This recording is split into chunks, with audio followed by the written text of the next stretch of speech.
Honda recalls 248,999. Bearing wear. Papalitan nila ng connecting rod bearing, i-repair. Papayag ba naman yung iba na i-repair? O siguro kung luman-luma na talaga papayag, pero gaano katagal yan gagawin? General overhaul yan, mga kapatid. Mga kapatid, magandang araw po sa inyong lahat. Narito ako ngayon sa bahay, dito sa kwarto ng aking arkitekto. Mga kapatid, alam niyo po ba yung recall? Recall ng sasakyan.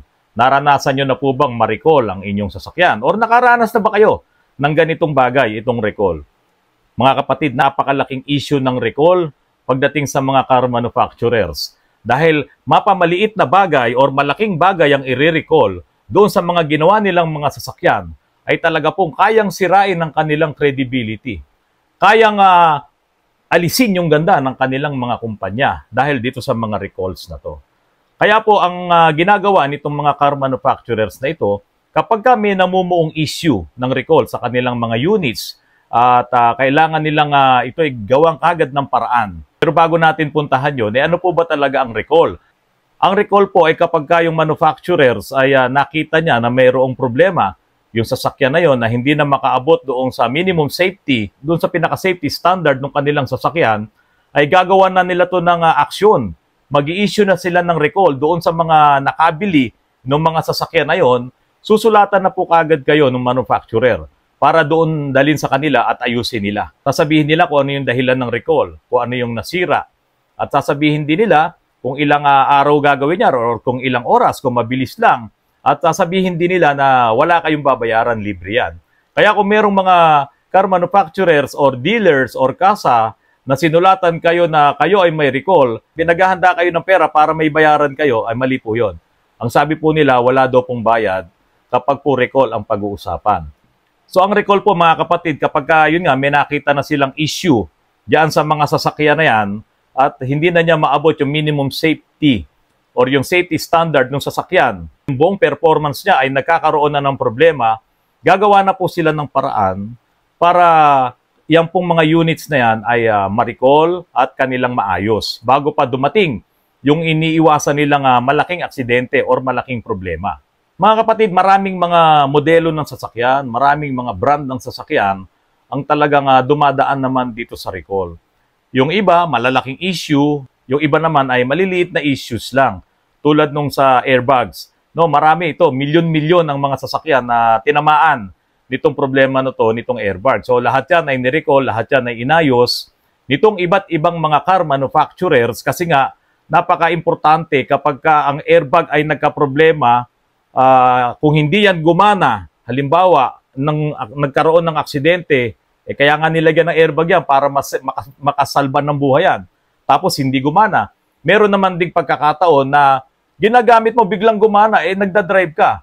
Diba? So yan ang mga issue pagdating dyan sa airbags. At ako po ay naka-experience niyan dito sa aking Honda City na sinulatan ako at yun nga daw, mayroong problema sa airbag yung aking sasakyan at dinala ko kagad sa kasa. Kasi safety yun delikado yun kung yung airbag ang magkakaproblema. Pero sandali lang, wala pang isang oras. Nagawa kagad nila, mayroon lamang silang pinalitan doon sa may steering, doon sa ilalim ng airbag. May inayos lamang sila doon. Pero, hindi po yan dito sa Pilipinas nangyari, yung recall na yan. Nangyari yan sa ibang bansa. Nga lang, dahil siguro yung unit ko, pati yung unit na nandyan sa ibang bansa, ay isa lang ang manufacturer nung sa airbag na yon. So, damay lahat yun.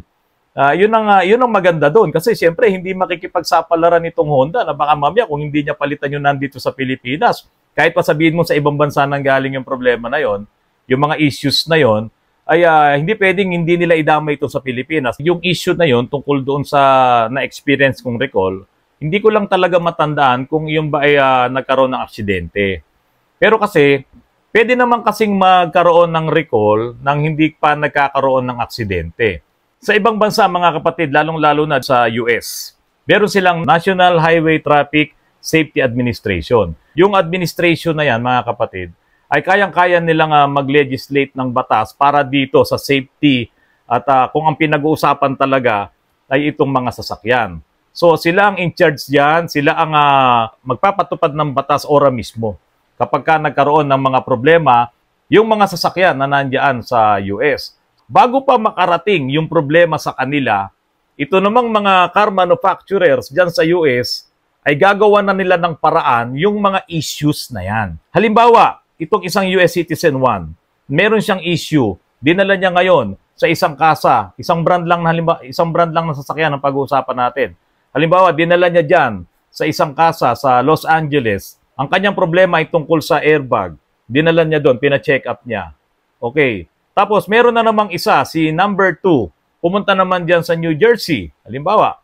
Tapos, pina-check up niya ulit, same problem nitong si number 1. Ngayon, meron na namang isa.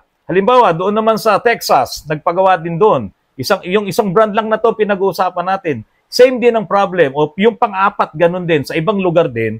Ngayon, lahat yan ay makikita nitong manufacturer na to. Bakit itong problema nila pare-parehas?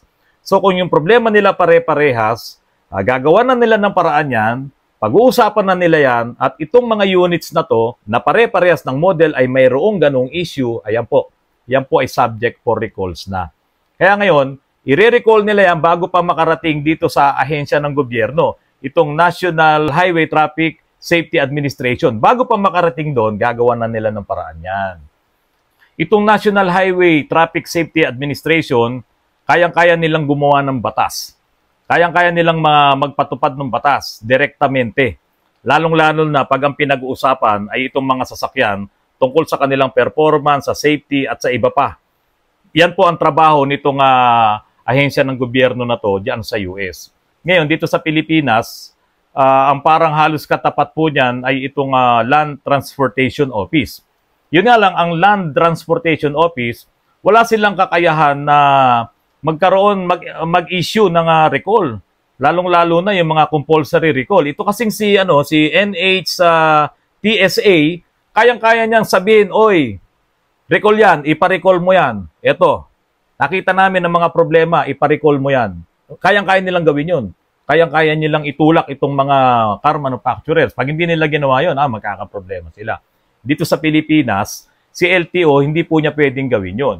Kung kayo ay mayroong magiging problema sa mga sasakyan nyo, halimbawa, nagkaroon ng problema nga, yung airbag, particularly, pag-usapan natin yung airbag, nagkaroon ng problema, dadalhin nyo sa kasa, tapos eventually, nagkaroon na naman ng problema, dadalhin nyo sa LTO, hindi po pwede. Ang ituturo kayo ni LTO dito kay DTI.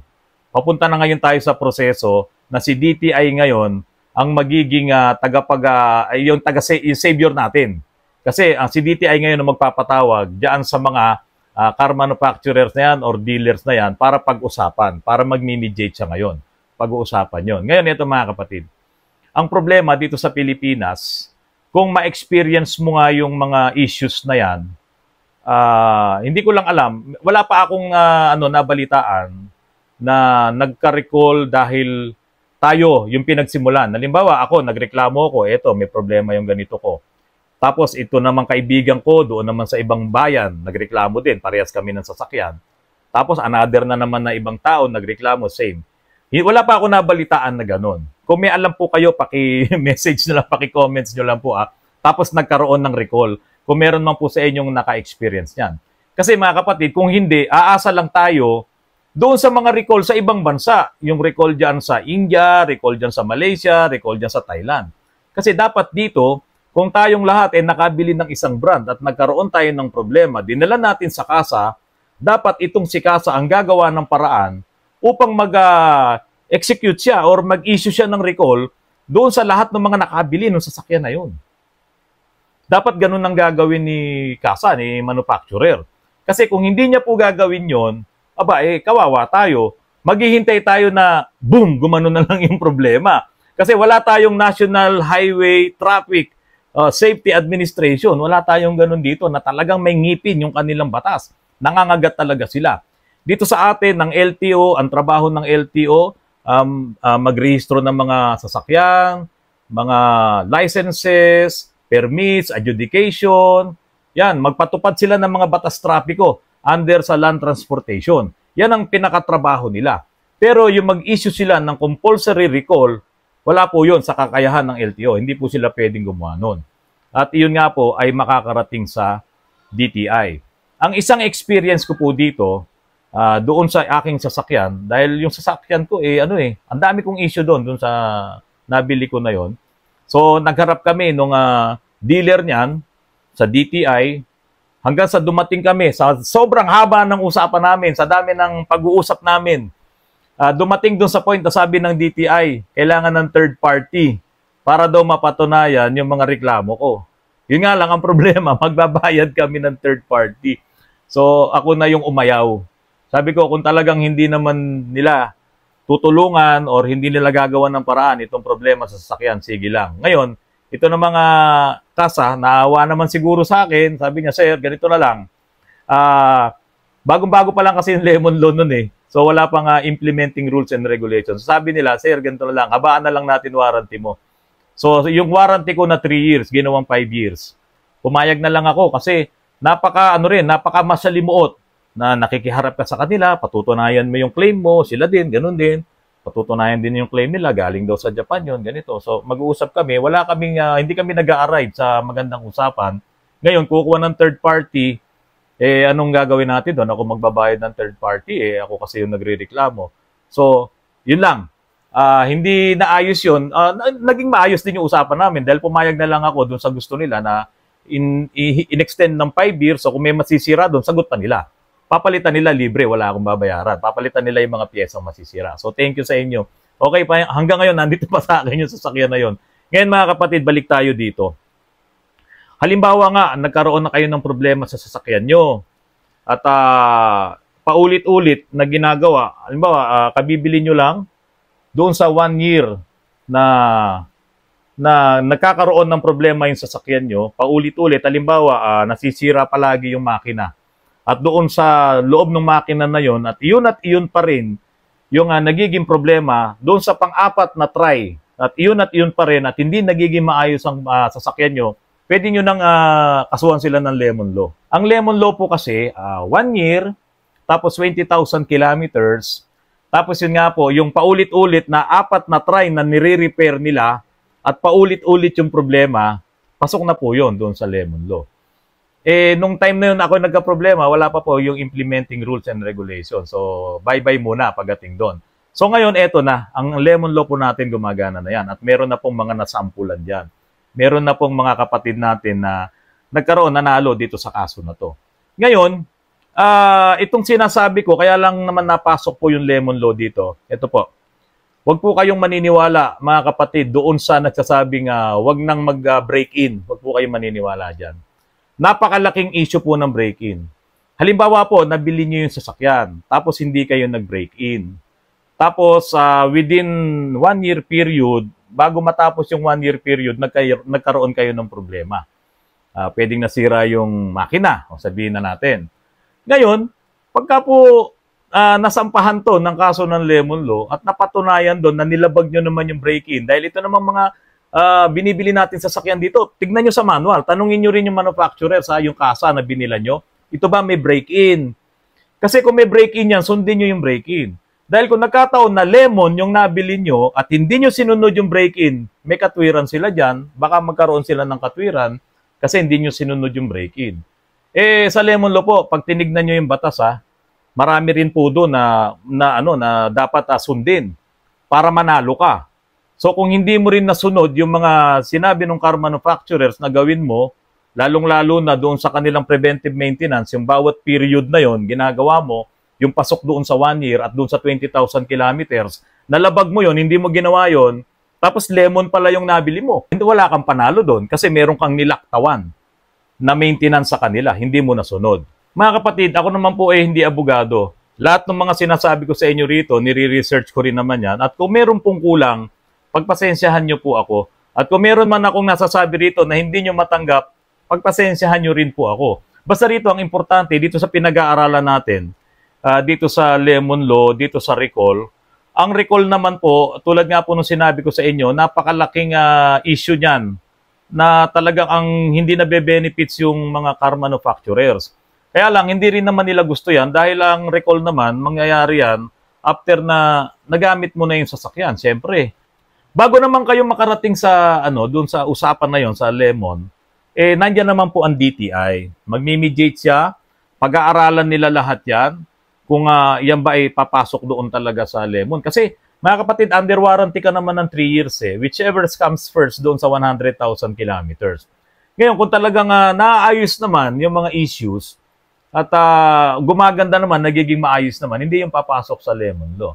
Ang papasok sa Lemon Law, yung nagpaulit-ulit na trabaho within 1 year at 20,000 kilometers at hindi naayos at yun pa rin yung problema, yun, pwede yun. At yun nga, yung DTI kasama mo dyan. Kaya po, huwag kayong maniniwala doon sa mga sinasabing walang break-in. Kasi dito, ang importante kasi dito, pera mo yung pinambili mo dyan eh. Di ba? Importante dyan, kung binili mo yung isang mamahaling bagay, sa umpisa pa lang, iingatan mo na yan. Napakamahal niyan. Yan ang trophy mo sa sarili mo. Tapos, may nagsabi sa'yo, di, pabilisin mo yan, mabilis yan, wala nang break-in. Ay, huwag pong ganun, mga kapatid. Kasi po, magkakaroon kayo ng malaking problema. Lalong-lalo na ngayon, ito mga kapatid. Mayroong malaking issue ngayon dito sa US. At ang may problema po dito, mga kapatid, isang sikat na car manufacturers, ang issue ay nagsimula pa noong 2015, year model. Tapos 2020, 5 taon. Nagkaroon ng issue yung makina. At yung issue ng makina, mga kapatid, ay yung connecting rod bearing. Yung connecting rod, yung nagtutulak-tulak sa piston ngayon, yung bearing dito, yung nakakabit sa crankshaft. Yun ang naging issue. Mayroon daw problema. Ang sabi dito, safety recall report submitted by Honda. Si Honda po ang nag-submit dito sa National Highway Traffic Safety Administration. Isinubmit nila mismo ng Honda doon. At ang problema nga po ay yung connecting rod bearing. At ang sabi nga po nila ay dalhin sa Honda lahat ng mga affected na models. Ito po sa US, wala dito sa Pilipinas. Kasi itong mga sasakyan na to sa US din po inassemble. Doon yung ginawa. So, hindi yan sa Pilipinas. Ngayon, ito lang, ini-explain ko lang po sa inyo. Ito po ay napakalaking issue. Kasi, connecting rod bearing. Ang sabi, dalhin doon sa Honda, sa mga kasa doon, sa mga kung saan man, yung sinabi ng Honda kung saan dadalhin, para daw i-check up. I-check up? Paano mo i-check up yung connecting rod bearing? Paano mo i-check up? Nandoon sa loob ng makina yun. Paano mo malalaman kung yun ay sira? Paano? Siyempre, dinala mo doon, umaandar. Siguro kung katok na, kung halimbawa sira na yung connecting rod bearing, kakatok yun, iinga yun. Saka maririnig mo talaga may problema at mag-focus pa ng ibang problema yon. Di ba? Dadalhin mo doon, ang sabi nila, papalitan nila ng makina. Yan po ang sabi ng Honda doon. Okay, papalitan ng makina. 2015, model year start 2015, model year end 2020. Luma na. Years na yung sasakyan mo. Papalitan nila ng makina. Di ba laking issue? Ito po, ang laking issue nito. Ito, hindi natin alam kung ano talaga ang naging problema nito. Pero ang sabi dito, nung ginagawa daw yung pyesa, yung connecting rod bearing, meron yatang naging error, meron naging pagkakamali. At ngayon, naikabit na yung bearing doon, nagamit na ng mahabang panahon, at yun nga ang naging issue ito. Pero si Honda, syempre, wala siyang magagawa. Isinubmit ngayon ni Honda yan dito sa administration na to. At ngayon, ayan, sila ngayon ay nakaharap dito, Honda recalls 248,999. Bearing wear, 248,999 na mga units. Papalitan nila ng connecting rod bearing, i-repair. Papayag ba naman yung iba na i-repair? O siguro kung luman-luma na talaga papayag, pero gaano katagal yan gagawin? General overhaul yan, mga kapatid. So, yung iba na nagsasabi na wag mo nang i-break in yan, ito nga talagang okay na, napakinabangan na ng matagal 5 taon. Nakita pa yung problema, connecting rod bearing. Kaya, mga kapatid, tandaan nyo, yung mga nagko-comments doon meron kasi ako isang vlog na kailangan i-break in. Huwag po kayo maniniwala doon. Kasi kung maniwala man kayo doon, at the end of the day, nagkaroon ng problema sa sakyan nyo, paano? Sino hahabulin nyo? Mabuti na lang itong si Honda, no? 5 years na ang nakalipas, eto, talagang sinabi niya, i-recall namin yan. Diba? Malaking issue yan Kailangan i-recall yan. Kasi kung magkaroon ng problema, magkaroon ng disgrasya, or masira talaga tong makina na to, mas lalaki problema nila. Bakit po? Wala pong katapusan ang recall. Hindi po natatapos ang recall, lalo na sa mga ganitong issue. Kung napatunayan na yan ay dapat i-recall, hindi po yan matatapos. Matatapos lang po ang recall kapag po nagsara na si Honda, wala na sila sa business. Yan. O kaya wala na yung mga piyesang ipapalit sa'yo dahil nag-expire na. Wala na yung OEM na gumagawa niyan. Yun, wala ka na mahahabol. Pero since ngayon, nagkaroon ng recall si Honda at tinawagan yung mga nakabili ng sasakyan na yan, yung mga may-ari niyan at nandoon pa, buhay pa yung mga sasakyan, dalhin mo kagad doon. Kailangan niyang ayusin. Ngayon, kung para sa'yo, ayaw mo nang ayusin, wala na silang magagawa. Wala na magagawa si Honda doon. Ikaw na ang mananagot doon. Kaya mga kapatid, hindi po lahat ng sasakyan kapag ka nabili mo na okay. Kaya po, pagkabili mo ng sasakyan mo, sa umpisa pa lang, ingatan mo na yan. Kasi po, hindi ka rin naman talaga nakakasigurado. Kahit gaano pa kagaling, kahit gaano pa kasikat, yung gumawa ng sasakyan na yan, hindi naman talaga ginawang equal lahat yan pare-parehas. Para po malaman nyo mga kapatid kung kayo ay may recall. Ito kasi sa US ito ang problema sa atin. Dito sa Pilipinas, hindi ko alam kung meron Sa US po kasi, pasukin nyo lang ang website ni National Highway Traffic Safety Administration. Pasukin nyo yung website nun. I-type nyo doon yung sa recall. Type nyo doon yung VIN number nyo. Vehicle Information Number. I-type nyo doon. At lalabas doon kung kayo may recall. Kung wala naman, okay na. Wala na kayong problema. Dito sa Pilipinas, hindi ko po alam kung meron tayo nun. Yun lang ang problema dito. Hindi ko alam kung halimbawa ako, may Toyota ko, may recall pala siya. Luma na yung Toyota ko. Halimbawa, 2015 nga ito 2015 to. At ito po ay nangyari. Last year lang po yung recall nila. Nangyari noong November 17, 2023. Nung inilabas tong recall. Last year lang yan. Isang buwan pa lang mahigit ang nakalipas. So mga kapatid, dito hindi ko alam, kahit nasabihin mo luma na yung sasakyan mo, hindi nga natatapos yung recall, hanggat nandyan yung mga kasa na yan, i-check nyo kung kayo ay kasama pa dun sa recall. Hindi daw po nag-expire yan. Hindi daw po naglalaps yan. Kaya po, puntahan nyo yung mga kasa, yung mga ahente nyo, or kung buhay pa yung kasa, puntahan nyo, tanong nyo, ito ba yung nagka-recall? Kasi kung nagka-recall to, sayang naman, baka mamaya ma-aksidente ko. Libre yan Mga kapatid, libre yan. Sasagutin yan ng kasa. So, yan po yung pinag-aralan natin ngayon. Dito, pagdating dito sa recall, hindi ko alam kung tayo ay magkakaroon nitong National Highway Traffic Safety Administration para itong mga sasakyan na nandito naman sa atin talagang maprotektahan. Kasi maaaring yung nandyan, naluma na lang o kaya nabangga na yung iba, nawala na, nabulok na lang, na hindi man lang nakaranas ng recall, may recall pala. Kasi karamihan naman ng mga sasakyan natin dito, yung iba ginagrab, yung iba pinantataksi, di ba? Kaya marami mga sasakyan diyan, mga modelong sasakyan. Yung iba naman na may-ari ng sasakyan, di naman niya alam kung may problema yung sasakyan niya, hindi niya dadalhin sa kasa. Tapos sa sobrang busy ng mga tao dito sa Pilipinas, hindi niya alam, may recall pala siya. Di ba? Tapos hindi ka naman napadala ng letter, yung mga ganyan, na hindi ka nasabihan na may recall yan. Mga kapatid, nako, napakalaking issue nito. Baka mamaya, yung mga recalls na sinasabi dito, ang maging mitya ng buhay natin. Di ba? Sa ibang bansa, sa US, maganda yung kanilang ahensya doon. Dito sa Pilipinas, hindi ko alam kung meron tayong katulad nito. Na ahead of time, bago ka pa ma-aksidente, dahil binibilang na nila yung mga kaso na mga na-aksidente doon sa mga issues na yon, sinasabihan na nila itong mga manufacturer. So, baka ganito na naman yung issue niyan. Pwedeng ganun, no? Kasi talagang yun yung trabaho nila. Iingatan nyo po yung mga sasakyan nyo. Lagi po tayong mag-iingat sa pagmamaneho. Lagi po nating isaisip na kahit yung sasakyan mo ay European pa yan, napakagaling ng gumawa niyan. Iilan lang po yung mga sasakyan na hindi nakaranas ng recall. Ayan, nasa gilid ko, tignan nyo. Iilan lang po yan, mga kapatid. So yung binili mong sobrang tiwala ka na pwedeng hindi magkaroon ng problema. Sobrang tiwala ka na okay to, the best to. Huwag mo nang i-break in yan, okay yan. Huwag kayong maniniwala doon mga kapatid. Ito po, itong Honda na to. Okay naman yan, naka-Honda rin ako, pero bakit siya nagkaroon ng recall? Hindi mo masasabi, gawa ng tao.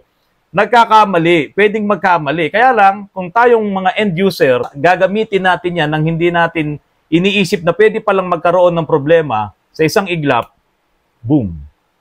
Goodbye. Di ba? Goodbye. E po mga kapatid, sana po nakatulong po akong muli sa inyo. Maraming salamat po sa patuloy niyo pong pagtsatsaga sa akin sa panonood po ng aking mga vlogs. Maraming salamat po. Magandang araw po sa inyong lahat.